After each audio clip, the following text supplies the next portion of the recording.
In this video, I will show you how you can activate MobiMatter eSIM on Android. So the first and the most important step is you need to purchase your eSIM from MobiMatter. So make sure to visit their website and then you just need to select your plan that you want to go with.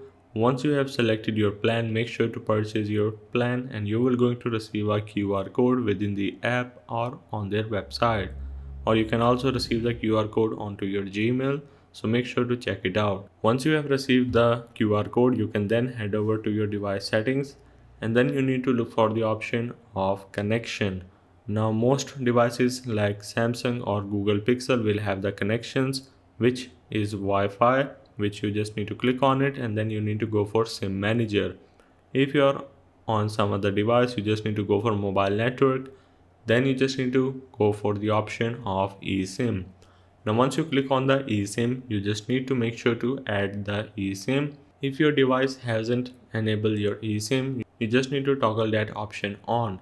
Once you have add the eSIM, click on next on the bottom right of your screen and then you just need to scan the QR code that you have received from MobiMatter. Now this is just a demonstration, it's not an actual QR code.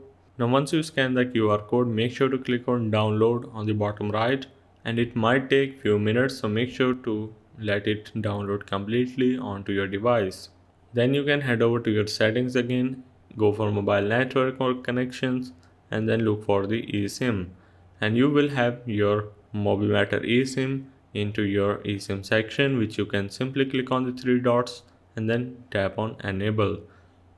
For other devices like Google Pixel or Samsung, you just need to toggle the option on.